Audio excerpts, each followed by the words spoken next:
નમસ્કાર, હું છું પરવીન પઠાણ અને ગુજરાતની વાત પ્રોગ્રામમાં તમારું સ્વાગત કરું છું. આજે આપણે આપણા આ પ્રોગ્રામમાં જાણીશું કે આપણા ગુજરાત રાજ્યમાં દિવસ દરમિયાન કઈ કઈ ઘટનાઓ બની છે અને કેવી રીતે બની છે, કયો છે સોશિયલ મીડિયાનો હોટ ટોપિક મુદ્દો. તે સમગ્ર જાણકારી વિસ્તારપૂર્વક આપણા આજના આ પ્રોગ્રામમાં આપણે નિહાળીશું. તો ચાલો જાણીએ અને નજર કરીએ શરૂઆતના મુખ્યના વિશેષ સમાચારો પર. સુરત સિવિલના સત્તાધીશો નહીં સુધરે. 1.20 કરોડની ધૂળ ખાતી 3 એમ્બ્યુલન્સ દારૂની મહેફિલની અડ્ડો બની. હાથમાં બોટલ સાથે દર્દી સારવાર લેવા મજબૂર બન્યા. બેડ સાધનો ધૂળ ખાય છે. તો બીજી તરફ ફોરેસ્ટ ગાર્ડની પરીક્ષા મુદ્દે ચાલી રહેલા આંદોલનમાં 150 જેટલા યુવાનોની અટકાયત કરવામાં. તો બીજી બાજુ કિન્નરનો વેશ ધારણ કરી મેલી વિદ્યાની વિધિ કરવાના નામે લોકોને લૂંટતા શખ્સની નારણપુરા પોલીસે ધરપકડ કરી છે અને મોટા ભાગે મહિલાઓને બનાવતો હતો નિશાન. તો બીજી જગ્યાએ કોરોના સમય દરમિયાન ઉપયોગમાં લેવાતી 3 એમ્બ્યુલન્સ નવી સિવિલમાં ધૂળ ખાય છે. આશરે 1.20 કરોડ રૂપિયા કિંમતની એમ્બ્યુલન્સની સારી સંભાળ માટે કોઈ માલિક જ નથી. તો બીજી તરફ સુરત ટેક્સટાઇલ માર્કેટમાં ઘોડા બેસાડી ઉઠામણાનો સૂત્રધાર સીતારામ આખરે પાંજરે પુરાયો.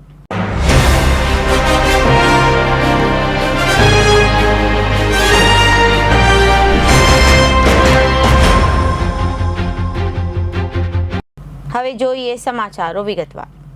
સુરતમાં સિવિલ હોસ્પિટલનું તંત્ર ખાડે ગયું હોય તેમ એક પછી એક કિસ્સા સામે આવી રહ્યા છે. હવે કોરોના સમયે સિવિલ હોસ્પિટલને આપેલી 3 108 એમ્બ્યુલન્સ હોસ્પિટલના કેમ્પસમાં સડી રહી છે. અંદરથી દારૂની ખાલી બોટલો મળતા કોઈએ દારૂની મહેફિલ માટેની જગ્યા બનાવી હોવાનું પણ ચર્ચાઈ રહ્યું છે. આ 3 એમ્બ્યુલન્સ આશરે 1.20 કરોડની કિંમતનું હોવાનું જાણવા મળ્યું છે. આ મામલે ડીનને કંઈ જાણ નથી અને નવા બનેલા સુપ્રિન્ટેન્ડન્ટ કંઈ બોલવા તૈયાર નથી. બીજી તરફ થોડા દિવસ પહેલા એક દર્દી હાથમાં બોટલ લઈ સારવાર લેતો નજરે પડ્યો હતો. તેમજ બેડ, મેડિસિન સહિતની ચીજ વસ્તુઓ પણ ધૂળ ખાઈ રહી છે. કોરોના સમયગાળા દરમિયાન 3 એમ્બ્યુલન્સનો ઉપયોગ મૃતદેહ લઈ જવા તરીકે કરવામાં આવતો હતો. ત્યારબાદ આ એમ્બ્યુલન્સને સાઈડમાં મૂકી દેવામાં આવી હતી. સ્થિતિ એ છે કે કોરોનાના 4 વર્ષ પછી પણ એમ્બ્યુલન્સની કોઈ કાળજી લેવામાં આવતી નથી અને તે ફિઝિયોથેરાપી કોલેજના પાર્કિંગમાં સડી રહી છે અને તેની ઉપર ઝાડીઓ ઉગી નીકળી છે. કોરોના કાળમાં જ્યારે આ એમ્બ્યુલન્સ નવી સિવિલ હોસ્પિટલને મળી ત્યારે તે સારી સ્થિતિમાં હતી અને ચાલુ કન્ડિશનમાં હતી. હવે તો હોસ્પિટલ મેનેજમેન્ટને પણ તેની હાલત વિશે જાણ નથી. જ્યારે 2020માં કોરોના ચરમસીમા પર હતો ત્યારે ઘણા લોકો મોત થઈ રહ્યા હતા. આ દરમિયાન નવી સિવિલ હોસ્પિટલને મૃતદેહોને હોસ્પિટલમાંથી લઈ જવા માટે એમ્બ્યુલન્સની જરૂર પડી હતી. દરમિયાન હોસ્પિટલ મેનેજમેન્ટના રાજ્યના આરોગ્ય વિભાગ પાસે એમ્બ્યુલન્સની માંગણી કરી હતી. આ વાતને ધ્યાનમાં રાખીને 108 વિભાગે લોકોને સેવા આપતી 3 એમ્બ્યુલન્સની નવી સિવિલ હોસ્પિટલને આપી હતી. આ 3 એમ્બ્યુલન્સ આપવામાં આવી હતી તે 108 માટે નવી એમ્બ્યુલન્સ દ્વારા બદલવામાં આવી. 3 જૂની એમ્બ્યુલન્સમાં જે કંઈ ખામીઓ હતી તેને સુધારીને નવી સિવિલ હોસ્પિટલ ખાતે આપવામાં આવી હતી. હોસ્પિટલને તેનો ઉપયોગ સબવાહિની તરીકે કર્યો હતો. થોડા મહિના ઉપયોગ કર્યા પછી તેનું કામ ખતમ થઈ ગયું અને તેમને બાજુ પર મૂકી દેવામાં આવ્યું. મળતી માહિતી મુજબ 108 એમ્બ્યુલન્સની કિંમત આશરે 40 લાખ રૂપિયાથી વધુ છે. એટલે કે ત્રણેયની કિંમત 1.20 કરોડ રૂપિયા થાય છે, જે હાલમાં સડી રહી છે. જો આનો 4 વર્ષમાં દર્દીઓના સારવારમાં ઉપયોગ કરવામાં આવ્યો હોત તો અત્યાર સુધીમાં 26,280 દર્દીઓની મદદ કરી શકી હોત. હકીકતમાં એક એમ્બ્યુલન્સ દરરોજ અંદાજિત 6 થી 7 દર્દીઓને સારવાર માટે હોસ્પિટલ લઈ જાય છે. દરમિયાન દર્દીઓની એમ્બ્યુલન્સમાં પ્રાથમિક સારવાર પણ મળે છે, જે એમ્બ્યુલન્સ જીવ બચાવવામાં ઘણી વખત અસરકારક સાબિત થાય છે. હવે કોરોનાને 4 વર્ષ વીતી ગયા છે, એટલે કે 1460 દિવસ વીતી ગયા છે. આ રીતે 3 એમ્બ્યુલન્સ એક દિવસમાં 18 દર્દીઓને હોસ્પિટલ સુધી પહોંચાડતા અને આ 4 વર્ષમાં 26,280 દર્દીઓને સારવાર મળતી. પરંતુ હોસ્પિટલ મેનેજમેન્ટની બેદરકારી અને આંખ આડા કાન કરવાના કારણે તે સડી રહી છે. આ 3 એમ્બ્યુલન્સની અંદર રહેલો સામાન પણ ખરાબ થઈ ગયો છે. જ્યારે એમ્બ્યુલન્સના દરવાજા ખોલવામાં આવ્યા ત્યારે તેની અંદર દારૂની ખાલી નાની બોટલો પણ મળી આવી, જેથી આ એમ્બ્યુલન્સ દારૂની મહેફિલ માટેનું સાધન પણ બની ગઈ હોય તેવું પણ લાગી રહ્યું છે. નવી સિવિલ હોસ્પિટલ સરકારી મેડિકલ કોલેજના ડીન ડોક્ટર જયેશ બ્રહ્મભટ્ટ કોરોનાના સમયગાળા દરમિયાન મળેલી એમ્બ્યુલન્સની સ્થિતિ વિશે તેઓએ જણાવતા કહ્યું કે તેમને એમ્બ્યુલન્સની જાળવણીની જવાબદારી હોસ્પિટલની છે અને તેમ છતાં હું તપાસ કરી લઉં છું તેમ જણાવ્યું હતું. આ મામલે સુરત સિવિલ હોસ્પિટલના નવા બનવા પામેલા સુપ્રિન્ટેન્ડન્ટ ડોક્ટર ધારિત્રી પરમારનો સંપર્ક કરવામાં આવ્યો. પહેલા પ્રયાસમાં કોલ રિસીવ કર્યા બાદ યેનકેન પ્રકારે જવાબ આપવાનું ટાળ્યું હતું. ત્યારબાદ 4 થી 5 વાર કોલ કરવા છતાં રિસીવ ન કર્યો હતો અને આ મામલે કંઈ પણ કહેવાનું ટાળ્યું હતું. સુરત સિવિલ હોસ્પિટલ સતત વિવાદોમાં આવી રહી છે, છતાં પણ આ કાળા કાન તંત્ર કરી રહ્યું છે તેવું ઘાટ સર્જાયું છે. સુરત સિવિલ હોસ્પિટલ અગાઉ પણ વિવાદોમાં આવી ચૂકી છે. ગઈકાલે 6 ઓગસ્ટે એક દર્દીને પોતાના હાથમાં બોટલ ચડતી હોવા છતાં પણ એ જ બોટલને હાથમાં ઉપર પકડીને જૂની બિલ્ડિંગમાંથી ટ્રોમા સેન્ટર ખાતે પહોંચ્યો હતો. હાથમાં બોટલ લઈને આવેલા યુવકને જોઈને સૌ કોઈ ચોંકી ગયા હતા. જો કે સિવિલ તંત્રમાં સામાન્ય બાબતો હોય કે તે રીતે વર્તન કરવામાં આવે છે. ગઈકાલે ટ્રોમા સેન્ટરના ઓટીના પુરુષના શૌચાલયમાં દારૂની એક નાની બોટલ મળી આવી. આ વિડીયો સોશિયલ મીડિયા પર વાયરલ થયો છે. આ વિડીયો વાયરલ થતા અનેક સવાલો ઉભા થયા. સિવિલ હોસ્પિટલ કે જ્યાં દર્દીઓ સારવાર માટે આવતા હોય છે અને ત્યાં શૌચાલયમાં દારૂની બોટલ મળી આવી છે. હોસ્પિટલ સિવિલ ટ્રોમા સેન્ટર પર ગેટ પર ચેકિંગ પણ થાય છે, ત્યારે શૌચાલયમાં દારૂની બોટલ કોણ અને કેવી રીતે લાવ્યું એક મોટો સવાલ હોઈ શકે છે. થોડા દિવસ પહેલા સિવિલ હોસ્પિટલ કેમ્પસમાં દારૂની મહેફિલ મારતા 2 લોકોને વિડીયો વાયરલ થયો હતો. બાદમાં ખટોદરા પોલીસે તેઓને પકડી કાયદેસરની કાર્યવાહી હાથ ધરી. ત્યારે હવે સિવિલ હોસ્પિટલમાં ઓટીની શૌચાલયમાં દારૂની નાની બોટલ મળી આવતા અનેક સવાલો ઉઠ્યા છે. થોડા દિવસો પહેલા પણ સિવિલ હોસ્પિટલ વિવાદોમાં આવી હતી. ત્યારે નવી સિવિલ હોસ્પિટલ આમ તો 5 એમ્બ્યુલન્સ છે, પણ 5 એમ્બ્યુલન્સનો ઉપયોગ દર્દીઓને એક હોસ્પિટલમાંથી બિલ્ડિંગમાંથી બીજી બિલ્ડિંગમાં લઈ જવા માટે થાય છે. પરંતુ વરસાદી માહોલમાં દર્દીઓની હાલત દયનીય બની ગઈ હતી. સમયસર એમ્બ્યુલન્સ ન મળવાને કારણે ટ્રોમા સેન્ટરમાં સારવાર લેવા માટે આવતા દર્દીઓની જૂની બિલ્ડિંગના વિવિધ વોર્ડમાં દાખલ કરવામાં આવતા હોય છે, જે માટે આ 5 એમ્બ્યુલન્સની વ્યવસ્થા ઊભી કરવામાં આવી છે. પરંતુ વરસાદી સિઝનમાં એમ્બ્યુલન્સની સેવા સમયસર દર્દી સુધી ન પહોંચતા દર્દીઓ હાલાકી ભોગવી રહ્યા છે. એમ્બ્યુલન્સ ન હોવાને કારણે દર્દીના પરિવારજનોને દર્દીને સ્ટ્રેચર પર ખેંચીને બીજા વોર્ડમાં લઈ જઈ રહ્યા છે. વરસાદને કારણે દર્દીઓ તેના ચહેરા પર ચાદર ઓઢી હતી. પરિવારના સભ્યો સ્ટ્રેચર ખેંચી રહ્યા છે. આટલું જ નહીં, એક તરફ દર્દીઓને બેડ પંખાની જરૂર છે તો બીજી તરફ કોવિડ બિલ્ડિંગમાં રસ્તા પર પંખા અને દવાઓમાં મૂળ ભેગી થઈ રહી છે. સિવિલ હોસ્પિટલમાં બેદરકારી અહીં જ પૂર્ણ થતી નથી, વધુ ગંભીર બેદરકારી પણ સામે આવી છે.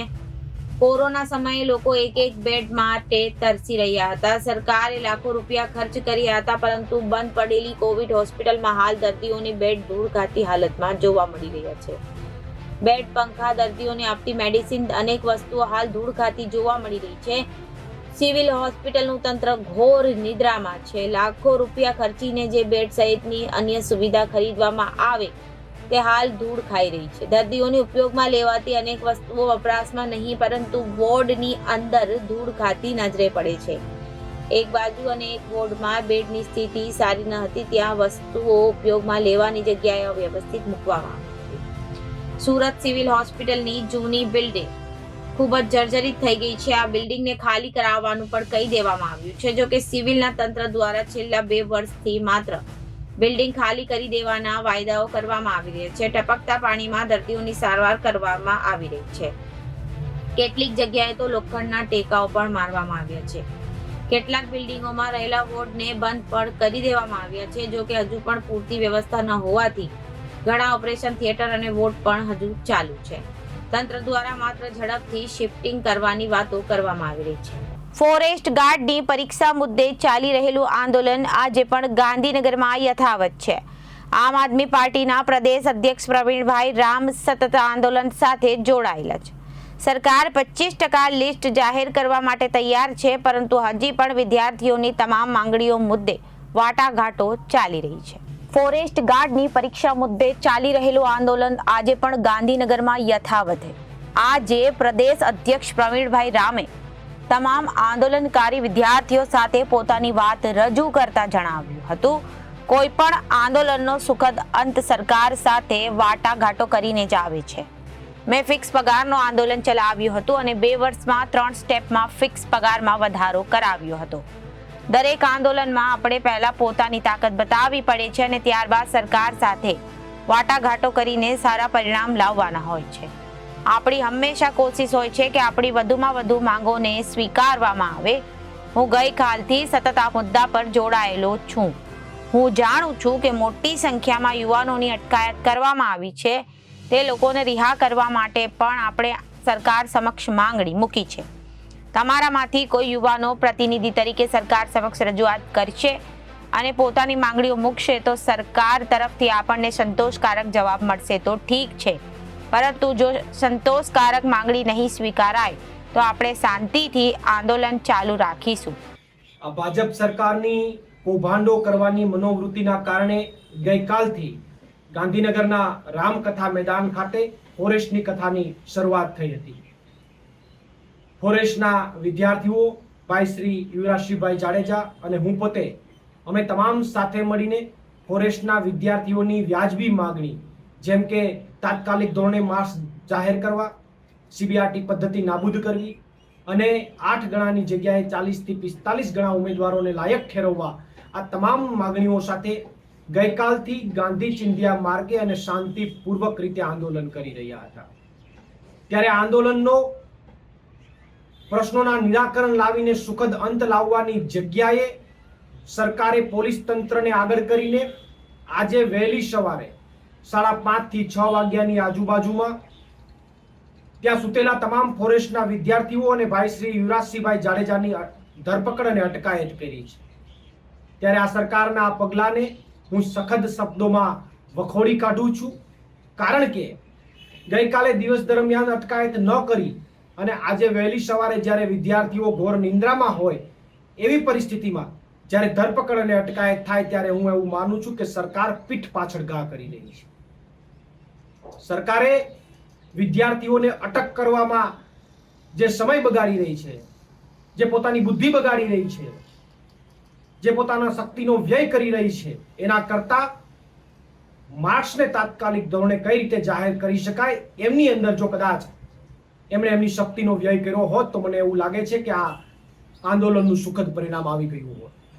પરંતુ સરકાર જો એવું ઈચ્છતી હોય કે અટક કરવાથી આંદોલનનો અંત આવી જશે તો એમની ભૂલ છે. આવી ગમે તેટલી વાર કદાચ અટકો થશે તો પણ આંદોલનનો અંત નહીં આવે. જેમ જેમ સરકાર આવા અટક કરવાના ગતકડાઓ કરશે એમ આંદોલન ચોક્કસથી વધારે ઉગ્ર બનશે અને વિદ્યાર્થીઓની માગણી પણ વધારે ઉગ્ર બનશે. આભાર. પ્રવીણ રામ, પ્રદેશ ફ્રન્ટલ અધ્યક્ષ, આમ આદમી પાર્ટી. કિન્નરનો વેશ ધારણ કરીને વિધિ કરવાના બહાને રૂપિયા અને સોનાના દાગીનાની ચોરી કરતા શખ્સની અમદાવાદમાં નારણપુરા પોલીસે ધરપકડ કરી છે. આરોપી કોઈ પણ વિસ્તારમાં જતો અને જ્યાં પણ કોઈ મહિલા કે વૃદ્ધા એકલા ઘરમાં હોય તો તે ઘરમાં ચા પીવાના બહાને પ્રવેશ કરતો અને ત્યારબાદ તેમના ઘરમાં મેલી વિદ્યા હોવાનું કહીને તેની વિધિ કરવાના બહાને ચોરી કરીને પલાયન થઈ જતો હતો. કિન્નરોનો વેશ ધારણ કરીને વિધિ કરાવવાના બહાને રૂપિયા અને સોનાના દાગીનાની ચોરી કરતા શખ્સની અમદાવાદમાં નારણપુરા પોલીસે ધરપકડ કરી છે. આરોપી મૂળ રાજકોટના પડધરીના તરઘડી ગામનો રહેવાસી છે, જે કિન્નરનો વેશ ધારણ કરતો હતો. એવા મકાનો ટાર્ગેટ કરતો હતો કે જ્યાં મહિલા એકલી હોય અને એકલતાનો લાભ લઈને મહિલાઓને વિશ્વાસમાં લઈ ચા પીવાના બહાને ઘરમાં પ્રવેશ કરતો હતો. બાદમાં ઘરમાં મેલી વિદ્યા હોવાનું કહી વિધિ કરવાના બહાને સોનાની વસ્તુઓ તેમજ રોકડ રકમ લઈને ફરાર થઈ જતો હતો. આરોપી ગત 15મી માર્ચના દિવસે નારણપુરામાં આવેલા સુંદરનગર એપાર્ટમેન્ટમાં ગયો હતો, જ્યાં એક મહિલાના ઘરે જતા મહિલાએ તેને 50 રૂપિયા આપ્યા હતા, પરંતુ તેણે ચા પીવાની ઈચ્છા દર્શાવતા મહિલાએ તેને ઘરમાં બેસાડ્યો હતો. બાદમાં ઘરમાં કોઈએ મેલી વિદ્યા કરી છે તેમ કહીને ધ્રુણવા લાગ્યો. જોકે મહિલાએ મેલી વિદ્યાના નિકાલ બાબતે પૂછતા શખ્સે ઘરમાં વિધિ કરવાનું કહીને સોનાની ચેન અને રોકડા રૂપિયા લઈ લીધા.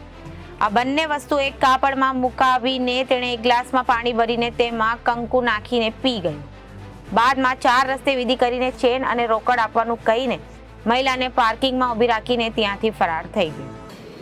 વિગત એવી છે ગઈ 15/3/2024 રોજ નારણપુરા પોલીસ સ્ટેશન વિસ્તારમાં જે મનીષ હોલની બાજુમાં સુંદર એપાર્ટમેન્ટ આવેલ છે, એમાં સુંદર એપાર્ટમેન્ટમાં એક માસીબા જે વેન્ડર પુરુષનો વેશ ધારણ કરેલા, ખરેખર એ માસીબા ન હતા પણ પુરુષ જ હતો, પણ વેન્ડર ધારણ કરી અને જે મહિલા એક ઉપર ગયેલા અને મહિલાને એક કોઈ બાળક કોઈ છે આ એપાર્ટમેન્ટમાં એવું પૂછે અને વાતચીત દરમિયાન બેનને એમના પ્રત્યે આસ્થા જણાવતા એમને 50 રૂપિયા આપેલા, પણ એમને એવું જણાવ્યું મારે 50 રૂપિયા નથી જોતા, મારે ચા પીવી છે એવું કરી અને પોતે ઘરમાં બેસી અને આસ્થાપૂર્વક એમને ચા પીવડાવેલ. એ દરમિયાનમાં એમને વાતચીતમાં બોલવી દઈ અને જણાવેલ કે આપના ઘરની અંદર એક મેલી વિદ્યા છે, એ મેલી વિદ્યાને કારણે તમારી પરેશાની છે દૂર કરવા માટે એક વિધિ કરવી પડશે એવો વિશ્વાસ અને ભરોસો બેનને આપેલો. એ વાતચીત દરમિયાન વિધિ કરવા માટે મારે એક સોનાની વસ્તુ અને રોકડ રૂપિયાની જરૂરિયાત પડશે એવું જણાવતા બેને એક સોનાનો ચેન પેન્ડલ સાથેનો જે પહેરેલો હતો આશરે 9 ગ્રામ વજનનો એ આપેલો અને 3500 રૂપિયા રોકડા, જેને એક કાપડની પોટલીમાં બનાવી અને એની સાથે રાખી અને એક પાણીનો ગ્લાસ મગાવી અને પાણીની અંદર કંકુ નાખી અને લાલ કલર ખોટું વિધિ કરવાના બહાને પ્રક્રિયા હાથ ધરી અને કંકુવાળું પાણી પી ગયું. અને આ જે મેલી વિદ્યાનું જે પોટલી કરેલ છે એ દૂર કરવા માટે કોઈ જાહેર 4 રસ્તા ઉપર આ મેલી વિદ્યા મૂકી અને પરત પાછા આવી છે એ રીતે લાવી બેનને સાથે નીચે લઈ જઈ અને પાર્કિંગમાં બેનને ઊભા રાખી અને જે આ સોનાની વસ્તુ અને રોકડ રૂપિયાની જે પોટલી વાળેલું હતું તે 4 રસ્તા ઉપર મૂકવાના બહાને એ મૂકી અને નાસી ગયેલો હતો. અને ત્યારે બેનને ખ્યાલ આવતા તેમને આ બાબતે નારણપુરા પોલીસ સ્ટેશનની અંદર એક ફરિયાદ જાહેર કરેલી હતી, જેની અંદર નારણપુરા પોલીસ સ્ટેશન દ્વારા તપાસ દાખલ કરી અને ગુનાની તપાસના કામે ટેકનિકલ સર્વેલન્સ તેમજ હ્યુમન ઇન્ટેલિજન્સ તેમજ ભૂતકાળમાં જે બનાવો બનેલા છે તેનો ઇતિહાસ તપાસી અને માહિતી મેળવતા આ કામના જે જીતુભાઈ ઝવેરભાઈ પરમાર જે પડદરી તાલુકાના તરઘડી ગામ છે તેના રહેવાસી છે અને તે આ કામમાં સંડોવાયેલા હતા. એ કામના સીસીટીવીના આધારે હ્યુમન ઇન્ટેલિજન્સથી તેમની હાજરી મળી આવતા ટીમ બનાવી અને આરોપીને ઝડપી પાડી અને આ ગુનાના કામમાં ખાસ જે બન્યા બાદ જે એસીપી સાહેબ, ડીસીપી સાહેબ અને સીપી સાહેબના જે માર્ગદર્શન હેઠળ જે ટીમો બનાવેલી હતી એના બાબુભાઈ, વિષ્ટાપાડા, ઉદારસિંહ અને પોલીસ ટીમ દ્વારા સતત મહેનત કરી અને કોઈ પણ પ્રકારના નામ નહીં હોવા છતાં ફક્ત એક સીસીટીવીના ફોટાના આધારે ટીમ દ્વારા એક મહેનતને આધારે ટેકનિકલ સર્વેલન્સથી ઝડપી પાડી અને આ બનાવમાં આરોપીને સુધી કાઢેલ છે. અને ખાસ લાંબા સમય બાદ જે આરોપીને પકડવા છતાં પણ જે ગુના કામે જે સોનાનો ચેન ને પેન્ડલ બેલ છે, રોકડા રૂપિયા એ બંને વસ્તુઓનું કબજે કરી અને આ ગુનાને કામે રિકવર કરવામાં આવેલા છે. અને આરોપી અગાઉ સુરત સિટીમાં, લિંબાયતમાં પોલીસ સ્ટેશનમાં તેમજ મહારાષ્ટ્રના નાગપુરમાં પણ આવા પ્રકારના ગુનામાં પકડાયેલાની હકીકત જાણવા મળે છે. હાલમાં આપના માધ્યમથી આ ફોટા દ્વારા આ માટે કોઈ અન્ય પોલીસ સ્ટેશનમાં અન્ય કોઈ સોસાયટીમાં આવા બનાવ બનેલા હોય તો પોલીસ પાસે ફરિયાદ દાખલ કરવા માટે અમે જણાવી રહ્યા છીએ અને આ કામના આરોપીઓને તાત્કાલિક હજી કોઈ સંડોવાયેલા છે કે કેમ એ બાબતે વર્કઆઉટ કરી રહી છે. ગુજરાતમાં થોડા સમય પહેલા એમડી ડ્રગ્સ બનાવતી ફેક્ટરી ઝડપાઈ હતી, ત્યારે હવે પ્રતિબંધિત દવાઓનું પણ હબ ગુજરાતમાં વધી રહ્યું છે. તેમાં પણ ખાસ કરીને ઇન્ડસ્ટ્રીયલ એરિયાની અંદર પ્રતિબંધિત દવાઓ બનાવવાનો રીતસરનો કારોબાર શરૂ થઈ ગયો. થોડા સમય પહેલા કસ્ટમ વિભાગ અને ભુજ પોલીસ દ્વારા ટ્રેમાડોલનું આખું કન્સાઇનમેન્ટ પકડવામાં આવ્યું હતું. ત્યારબાદ ગુજરાતમાં પણ આ દિશામાં અલગ અલગ એજન્સીઓ કામ કરી રહી હતી. ત્યારે ગુજરાત એટીએસને બાતમી મળી હતી કે ભરૂચ અકલેશ્વર પાસેથી એક ફેક્ટરીમાં પ્રતિબંધિત ટ્રેમાડોલ દવાઓનું ઉત્પાદન થઈ રહ્યું છે અને તે સંદર્ભમાં ભરૂચ પોલીસને સાથે રાખીને ત્યાં રેડ કરવામાં આવી હતી. આ સમગ્ર ઓપરેશન દરમિયાન 31 કરોડનું રો મટીરિયલ લિક્વિડ ફોર્મમાં મળી આવ્યું છે. ટ્રેમાડોલનું ઉત્પાદન થઈને અન્ય જગ્યાએ ભારત અથવા વિદેશમાં જતું હોવાની પૂરી શક્યતાના આધારે ગુજરાત એટીએસે તપાસ શરૂ કરી છે. સામાન્ય રીતે ટ્રેમાડોલ દવા પ્રતિબંધિત છે અને તેનો ગેરકાયદેસર રીતે ઉપયોગ કરવામાં આવતો હતો. ગુજરાત એટીએસના સિનિયર અધિકારી પાસેથી મળતી માહિતી પ્રમાણે ગુજરાત અને ભરૂચના અંકલેશ્વર પાસેથી એક ફેક્ટરીમાં ટ્રેમાડોલ દવા બનાવવામાં આવી રહી હતી, જેમાં કારણે અહીંયા પ્રતિબંધિત દવાનું મેન્યુફેક્ચરિંગ થતું હોવાનું બાતમી તેમણે ભરૂચ પોલીસ સાથે મળીને ઓપરેશન હાથ ધર્યું હતું, જેમાં આખી ફેક્ટરી ઝડપાઈ છે. જે તાજેતરમાં ફેક્ટરી શરૂ કરવામાં આવી હોવાનું પણ હાલ જાણવા મળ્યું છે. પરંતુ આની સાથે બીજા કેટલાક ડ્રગ માફિયા પણ જોડાયેલા હોય તેવી શક્યતાને આધારે અલગ અલગ લોકોને શોધવામાં આવી રહ્યા છે અને હાલ તે પ્રતિબંધિત દવા છે તેનું લિક્વિડ ફોર્મેશન મળી આવ્યું છે, જેને બેચ બાદ તેની ટેબ્લેટ બનાવવાની હતી, પરંતુ તે પહેલા આ રો મટીરિયલ મળી આવતા અંદાજે 31 કરોડનો મુદ્દામાલ ગુજરાત એટીએસ અને ભરૂચ પોલીસને એસઓજી દ્વારા કબજે કરવામાં આવી છે. થોડા સમય અગાઉ કસ્ટમ વિભાગે ભુજ મુનાદ્રા પાસેથી આખું કન્સાઇનમેન્ટ ટ્રેમાડોલ દવાનું પકડી પાડ્યું હતું, જેની કરોડો રૂપિયાની કિંમત હતી. આ સમગ્ર મામલામાં પણ મોટી માછલીઓ એટલે કે મોટા ગજાના લોકો હોવાની શક્યતા છે. ત્યારબાદ આ સમગ્ર ઓપરેશનમાં રાજકોટ અને અમદાવાદના કેટલાક લોકોના નામ ચર્ચામાં હતા, જે દિશામાં સેન્ટ્રલ એજન્સી તપાસ કરી રહી છે. આ બધું ચાલી રહ્યું છે ત્યારે ગુજરાત એટીએસ દ્વારા પણ આ ઓપરેશન હાથ ધરવામાં આવ્યું છે અને સમગ્ર મામલે હવે તપાસ હાથ ધરવામાં આવી છે. સૂત્રો પાસેથી મળતી માહિતી પ્રમાણે ટ્રેમાડોલ દવા સામાન્ય રીતે ઇમ્પોર્ટ કરવામાં આવતી હોય છે, પરંતુ વધુ નફો કમાવવા માટે તેનું ફોર્મેશન અહીંયા જ બનાવીને મોટો નફો કમાવવા માટેનું આખું રેકેટ શરૂ થયું હતું. આ રેકેટ હજી પહેલી બેચ બજારમાં પહોંચે તે પહેલા ઝડપી લેવાઈ હતી.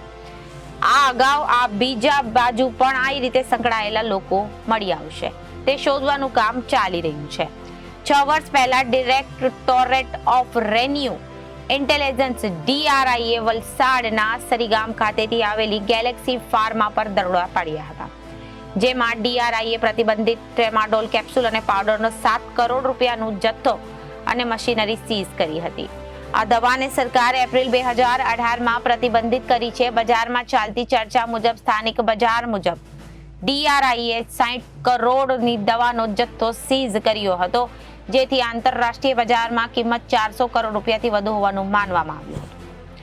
DRIની અમદાવાદ, સુરત અને વાપીની ટીમે રૂપિયા 6.7 કરોડની ટ્રેમાડોલ કેપ્સ્યુલ અને 2129 કિલો પાવડરનો અને ટ્રેમાડોલ હાઇડ્રોક્લોરાઇડ સોલ્ટનો જથ્થો 870 કિલોનો જથ્થો સીઝ કર્યો હતો. DRIના સૂત્રો કરી રહ્યા છે કે આ ટેબ્લેટનો ઉપયોગ ISIS સંગઠન પણ કરે છે. જ્યારે મિડલ ઈસ્ટમાં યુદ્ધ ચાલી રહ્યું હતું ત્યારે ISISના આતંકવાદીઓએ યુદ્ધમાં ઈજાથી તથા દર્દ, માનસિક તાણથી રાહત મેળવવા માટે આ ટેબ્લેટ અને પાવડરનો ઉપયોગ કરતા હોય છે. આતંકીઓ તેને ફાઇટર ડ્રગ તરીકે પણ ઓળખે છે. આ ટેબ્લેટ લીધા બાદ એનર્જીનો પણ અહેસાસ થાય છે. વંઠેલા નવયુગનો આ ડ્રગને ફાયર ડ્રગ તરીકે ઓળખે છે. આ ડ્રગ લીધા બાદ ફિલિંગ હાઈ નશાનો અનુભવ થાય છે. ટ્રેમાડોલ એક પેઇન કિલર દવા છે જે પ્રતિબંધિત છે. હવે આ દવા ખુલ્લામાં વેચી શકાતી નથી. આ દવાને NDPS એક્ટ હેઠળ લાવવામાં આવી છે. આ કારણે જો કોઈને ટ્રેમાડોલ જથ્થાબંધ મળી આવે તો પોલીસ કેસ નોંધાશે અને આરોપ બિનજામીન પાત્ર રહેશે. આરોપીઓ સામે NDPS એક્ટ હેઠળ કાર્યવાહી કરવામાં આવશે. નશાકારક પદાર્થ તરીકે દવાનો ઉપયોગ કરવાને કારણે આ પગલું ભરવામાં આવ્યું હતું. આ સાથે ફાર્માસ્યુટિકલ કંપનીને સૂચના પણ આપવામાં આવી હતી. તેઓ દવાના રેપર પર લાલ અક્ષરે NDPS લખે છે. ટ્રેમાડોલ દવા સીધી મગજ પર અસર કરે છે. ટ્રેમાડોલ દવા લેવામાં આવતા તે સીધી મગજ પર અસર કરે છે. આ દવા લેવામાં આવ્યા બાદ શરીર દવા પ્રત્યે તેનું વર્તન નક્કી કરે છે, જેના કારણે શરીરમાં સતત ફેરફારો થવા લાગે છે. શરીર સંપૂર્ણપણે નશામાં રહે છે, જેના કારણે દર્દની અસર થતી નથી. ઉલટી, ધ્રુજારી, હલકું માથું અને કબજિયાત જેવા લક્ષણો ઉપરાંત દવાના લક્ષણો શરીર પર કર્કશ અને ફોલિયો જેવી સમસ્યાઓ પણ થઈ શકે છે. સુરત ટેક્સટાઇલ માર્કેટમાં ઘોડા બેસાડી ઉઠામણાનો સૂત્રધાર સીતારામ આખરે પાંજરે પુરાયો છે. રિંગ રોડની કાપડ માર્કેટમાં ડમી વેપારી બેસાડી ઉઠામણું કરી વિવર્સ અને વેપારીઓને છેતરતો કુખ્યાત રમેશ ઉર્ફે સીતારામ ધનજી હિસ્સોરિયાને પોલીસે ઝડપી પાડ્યો છે અને તે જાણવા મળ્યું છે કે ગત મે મહિનામાં કોહિનૂર માર્કેટ, સ્વદેશી માર્કેટ, ન્યૂ આદર્શ માર્કેટમાં થયેલા 53.80 કરોડના ઉઠામણામાં પડદા પાછળના ખેલાડી તરીકે પણ તેનું નામ બહાર આવતા વોન્ટેડ જાહેર હતો. ગત 2 મહિનામાં કોહિનૂર માર્કેટ, સ્વદેશી માર્કેટ અને ન્યૂ આદર્શ માર્કેટમાં થયેલા 53.80 કરોડના ઉઠામણા પડદા પાછળના ખેલાડી તરીકે નામ બહાર આવતા વોન્ટેડ હતો. માતાજી સિલ્ક મિલ્સ, નારી શીશા, સંદીપ જૈન, ન્યૂ આદર્શ ટેક્સટાઇલ, ગ્લોબલ ટેક્સટાઇલ સહિતની માર્કેટોમાં 13 વેપારીઓ દ્વારા માલ ખરીદી ઉઠામણું કરવામાં આવ્યાની ચકચારી ફરિયાદ નોંધાઈ હતી. શરૂઆતમાં 53.80 કરોડની છેતરપિંડીના ગુનાની વિગતવારની તપાસમાં આંકડો 1.5 કરોડથી વધુ હોવાનું બહાર આવ્યું. પોલીસે રિશી શાહની ટોળકીને ધરપકડ કરતા સમગ્ર ખેલમાં તે માત્ર પ્યાદો હોવાનું બહાર આવ્યું હતું. માસ્ટર માઇન્ડ રઘુકુળ માર્કેટમાં સીતારામના નામે પેઢી ચલાવતો અને સીતારામના ઉપનામે જાણીતો રમેશ ધનજી હિસ્સોરિયા હોવાનું બહાર આવ્યું. તેણે જ રિશી શાહ સંદીપ પન્નાલાલને દુકાન ખોલી આપી વેપારી તરીકે બેસાડ્યા હતા, જે માલ વીવર્સ પાસેથી રિશી શાહ અને ટોળકી મંગાવતી હતી. તે બરોબર સીતારામ મંગાવી બિહારી દલાલ મારફતે રોકડેથી વેચી મારતો હતો. 6 મહિના આ રીતે કોઈ પણ પેઢી ખોલી મોટા પાયે ધંધો કર્યો બાદ પ્યાદા ઘોડાઓને દુકાન બંધ કરાવી ભગાવી દેતા. બાદમાં ઓછામાં ઓછા પૈસા સમાધાન કરાવી મોટો ખેલ ખેલતો હતો. પોલીસે આ ગુનામાં રિશી અને તેની ટોળકીને તપાસ કરી રહી છે. ત્યારે પણ રમેશ હિસોરિયા મુક્ત તમાશો જોતો રહેતો હતો. જો કે આ પ્યાદાઓએ વટાણા વેરી દેતા સીતારામનો ચહેરો બેનકાબ થયો હતો. પોલીસે તેની ધરપકડ કરવાની સાથે કેટલાનું કૌભાંડ કર્યું છે તેને લઈને સબ ઇન્સ્પેક્ટર M.K. માલવિયાએ વધુ તપાસ હાથ ધરી છે. પૂરા પોલીસ સ્ટેશન વિસ્તારમાં છેતરપિંડીની એક ફરિયાદ નોંધાઈ હતી.